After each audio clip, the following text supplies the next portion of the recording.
চট্টগ্রাম ৮ আসনের বিএনপি প্রার্থী এরশাদ উল্লাহর গণসংযোগে হামলা চালিয়ে একজনকে হত্যার ঘটনায় ফের আলোচনায় এসেছে প্রবাসী সন্ত্রাসী বড় সাজ্জাদ এবং কারাগারে বন্দী ছোট সাজ্জাদ। তাদের নির্দেশেই এরশাদ উল্লাহর গণসংযোগে হামলা চালিয়ে আরেক শীর্ষ সন্ত্রাসী সরওয়ার হোসেন বাবলাকে হত্যা করেছে তাদের সহযোগীরা। গত এক বছরে এভাবে অন্তত ৭টি হত্যাকাণ্ড ঘটিয়েছে দুই সাজ্জাদের সহযোগীরা। একজন দেশের বাইরে এবং অন্যজন জেলে থেকে চালানো এই অপারেশনকে পুলিশ অভিহিত করছে রিমোট কন্ট্রোল রাজত্ব হিসেবে।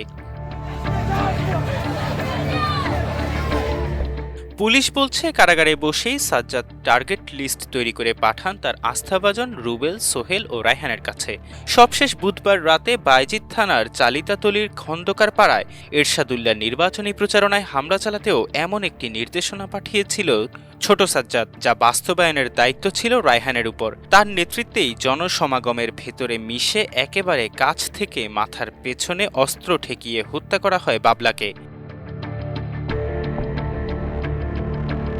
বাবলার বাবা আব্দুল কাদের জানান, তার ছেলেকে দীর্ঘদিন ধরে হুমকি দিয়ে আসছিল বিদেশে পলাতক সাজ্জাদ আলী, তার সহযোগী সাজ্জাদ হোসেন ওরফে ছোট সাজ্জাদ এবং মোহাম্মদ রায়হান। ঘটনার ৩ দিন আগে সন্ত্রাসী রায়হান মুঠোফোনে হুমকি দিয়েছিল বাবলাকে। ফোনে বলেছিল, তোর সময় শেষ, যা খাওয়ার খেয়ে নে। বুধবার গুলিতে নিহত হওয়া সরওয়ার হোসেন বাবলা চট্টগ্রাম নগর পুলিশের তালিকাভুক্ত শীর্ষ সন্ত্রাসী। বাবলার কাছে ছোট সাজ্জাদ মূলত দুধের শিশু। এই দুজনই একই গরুর শিষ্য। আন্ডারওয়ার্ল্ডের ওই গরুর নামও সাজ্জাদ, যে বহু বছর ধরে দুবাইয়ে অবস্থান করছে। সেখান থেকেই নিয়ন্ত্রণ করে সাম্রাজ্য। বাবলা ও ম্যাক্সন ছিল সাজ্জাদের ডান হাত। ২০১১ সালে ম্যাক্সন ও বাবলাকে গ্রেপ্তার করে পুলিশ।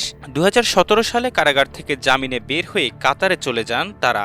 তাদের অনুপস্থিতিতে এর আগেই উত্থান হয় ছোট সাজ্জাদের। দুবাই পালিয়ে থাকা বড় সাজ্জাদ তার রাজত্ব সামলাতে আস্থা রাখেন ছোট সাজ্জাদের উপর। কাতারে মারামারির ঘটনায় ১ মাস সাজা ভোগের পর ২০২০ সালের ৮ ফেব্রুয়ারি বাবলাকে দেশে ফেরত পাঠায় কাতার পুলিশ। গত বছরের মাঝামাঝি সময়ে জামিনে বেরিয়ে ফের রাজত্ব ফিরে পাওয়ার চেষ্টা করতে থাকেন বাবলা, কিন্তু ছোট সাজ্জাদের দাপটের কাছে হালে পানি পাননি তিনি। এ সময় নিজের মতো করে গ্যাং গড়ে তোলার চেষ্টা করতে থাকে বাবলা।